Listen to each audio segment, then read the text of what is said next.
Thank you for joining us one more time. Thank you very much, my brother. It's all great. Okay, we'll be heading straight into the program proper. Can you just give us a brief introduction of who you are for our audience who don't really know who Barrister Perfect Okorie is, sir? Yes, I'm just me. My name is Patrick Okorie, a legal practitioner based in Aba. I've been practicing for some good number of years, got to the bar in 2002, and I've been in active legal practice. And I help Abia State, so in the local government area, and the town called Alive to the south. By special grace of God, presently also serving as the state secretary of the All Progressive Congress Abia State chapter. That is just it. Okay, okay. Very, very awesome intro, sir. Okay, in the past 1 week there have been this opera per se from two different points in the country in regarding to the amendment of the electoral bill, and we know that the majority of our senators across both parties, across APC, PDP alike, unanimously voted for non-transmission of electronic voting. Let's start with getting into knowing what this really means for a layman who doesn't understand the legal jargon. Yeah, electronic transmission of results is just like every other process with the electoral process, just like any other stage or step in the electoral process that will lead to the actual compilation and computation of the final score of any election. Now, but the only new thing there is that if relying solely on manual collation and transmission of results to the designated collection centers and then the rural areas where centers where results are to be declared. This time around, the people that propose them maybe deem this right that it is better that as we are in the digital age, or we claim to be in the digital age, that we, instead of relying solely on the manual aspects of the election, now imbibe the usage of internet facilities and to in order to transmit results to the designated centers. That is what they are seeking to do. And it's good where it works. It's all good. It's all good. It's part of development and improvement on our electoral process. That is where it works. Okay, that is a point. That is a point that I just got in from now. You said where it works, it is good. So where it doesn't work, what are the disadvantages? What are the demerits if it doesn't work? Probably that is why the senators who voted against it voted against. So what are the demerits? Yeah, now, that is why, like you rightly pointed out, when I said where it works, there are a whole lot of problems, intricacies, talent issues, which we have not really thought of. Our people, we usually, when we see a novel idea, we jump to it and then bring to it and begin to shout and make noise about it. Without, first of all, considering what the implication of it not working would be. Because before you adopt a particular process, you must sit down, analyze the likely problems that such a process might generate or you might encounter. First, and I keep hammering on it. One is, do we have the internet facility all over the country so as to be able to accommodate that process? The answer is no. Simply no. It's a very novel idea, wonderful idea, good for our democratic process. But we, as far as I'm concerned, if we want to be realistic, we are not yet ready or prepared for the implementation of that process throughout the federation. we are not yet ready. Yes, I say this like I have pointed out. I say this because if you look at the issues we are encountering with the internet and providers, you discover that we are not yet ready. There are places you go, there is no network at all. There are places in this country, in this state, I call other state where I am, there is no network. Take for instance, I live in Ohoro. I live in Ohoro. Ohoro is Jinka. In fact, the very word of electoral ward of Senator Engineer Baribe. That is where I have my residence. I don't use internet facilities whenever I go home. People will always confirm it. Whenever I go home, it's difficult to get me online, and I really browse. I really browse. My MTN, use my MTN, you cannot have full access. You use my T-Salat, you cannot, and it's a problem to me. So whenever I want to do anything on, either I want to use my Zoom, I want to do internet services, I go to my office. That is where I have reasonable amount of internet. Yes, and availability of network. So it is to be too hasty for us to say, you have to. No, first of all, the NCC has to step up to make sure that in all nooks and crannies in the society, in the state, that there is adequate network availability so as to accommodate that particular process, or else we will be leaving ourselves into a dangerous scenario where a whole lot of people will be disenfranchised and a whole lot of things will happen. So that is some few things that one should have in mind when talking about this electronic transmission of results. Apart from that, we also have the economic implications too. The economic implications. Nobody has ever looked towards that particular angle.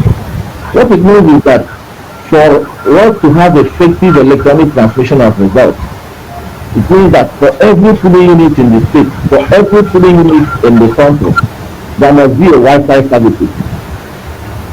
There must be a Wi-Fi services because that particular, depending on the amount of the volume of results that you want to transmit, because you have to screenshot them and then upload. Do you have the facility to screenshot, upload? That means INEC must have to make such provisions. That means you must have a mobile facility apart from the card reader, apart from the voter register, apart from the other electoral materials. That means you must have electronic gadgets in those polling units so as to be able to capture those results that you are written, capture them, upload them to your system, and be able to transmit it to wherever the ICT department or wherever your results to be collected. And when I say mobile and internet facility, and that means INEC must have to buy it. And have you ever also considered this aspect of hacking of the system? Do we have the facility, the security facility, and the security facility to prevent the hacking of the system? Do you have it? There are countries like America, they are controlling. You look at this, their gas line, where they were saying that their gas pipeline, the gas pipeline were transmission line were hacked. America did not prevent such hacks taking place. Let alone Nigeria in our own electoral system. When such a situation occurs, we have the ability to forestall it. So these are measures that ought to have been considered first before we start making noise about the electronic transmission of results. And I think no reasonable articulate we continue to go ahead to insist that the ought to have been approved by the senators for electronic transmission of results. No? I don't think so.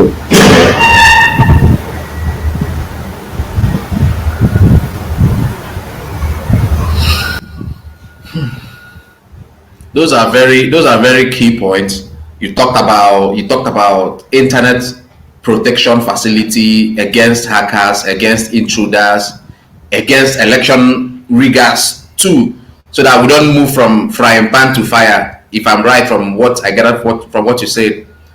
Secondly, you talked about internet access across board, because in some urban cities they might have good internet, in non-urban cities there might be no internet. And then you talk about the economic burden that comes with it. Yeah, the economic burden that comes with it. So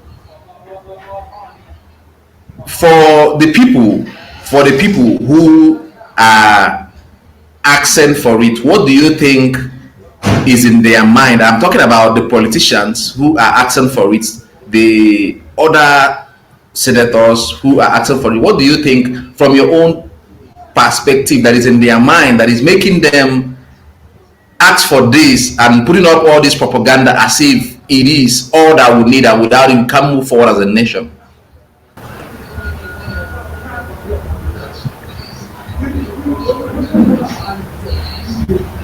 Well, those who are asking for it, they may know their reasons why they are making noise, so much noise about it. But I have to tell you, it is not the best. It's not what the country, it's not what the country needs at the moment. At the moment, for an improvement in our electoral process. All we need is transparency in the electoral process. I have to tell us, we have enough provisions in the Electoral Act and in the Nigerian Constitution that safeguards the entire process of our election. It's just that there is lack of sincerity on both sides, both the politicians and the electoral umpire. There is a lack of sincerity on the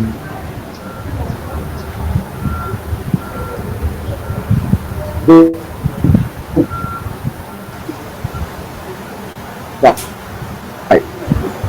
Because if we take advantage of, can you hear me? I can hear you, sir. I can hear you very clear, sir. There were some network glitches here and there, but it's good now. Of course, that's why I'm even in an urban area now as I'm talking to you, and we are still experiencing these network issues. That's what happens when you get to my village in Alai, where I have to get internet for a whole hour. You might just get 5 minutes of internet services and then it goes off. In Alai, and I'm talking about Alai, my village. So when they distribute service that I talk about non-application of internet services, people correct starting. I'm saying in my own village in Alai, I'm Alai, close to Ibere, I have loan, not even epileptic, loan network services. So back to what I was saying before the heat. I was trying to emphasize that the problem we have is not the law, because the laws are already there. The problem we have is the sincerity of the players, of the key players in the system, for us to have a credible election. When the key players in the system, by key players I mean, both the politicians and the electoral players, when they are all ready, when we all are, in fact I have to include myself, because some way, one way or the other I'm also a politician, when we are all ready to give this country a good electoral process, and you see it works fine. You see it works fine. Vote laws are very clear. You come to the voting center, you sit down, you vote, get accredited, present yourself, you vote. Even including the security officer, the security too. And they know everybody on the right thing being done. I don't think that we are lacking in any way. I don't think we are lacking in any way at all. Let's for instance go to US. Go to US. Is this in all the places that you are having electronic casting of votes? No. It has to be relative based on the peculiarity of each state. In some areas you have electronic counting. In some areas they do the manual counting of the ballot. In some areas they do manual voting. In some areas they do manual counting of votes. Based on the peculiarities of each state. So you don't just come, you import a process from another country and then begin to apply it when the variables are not considered. You must check the variables and then see whether they fit. If it fits, you work. it will work. If it doesn't fit, it can never work. So that it will end up creating chaos in the entire system, and we'll get back to square one. Wow, wow, so much information in just a very few minutes. We very grateful for your time, sir. We're very grateful for the insights that you have been able to offer to the whole thing, which will be taken out to the general public, and then we have a lot of people who are watching. But somebody just sent in a message. He's saying, is APC not against electoral voting? I'm reading from his exact word, because of their personal benefits. What do you have to say about that, sir? Well, that is well. I want to believe that the person is just taking maybe asking the question to know the as the state secretary of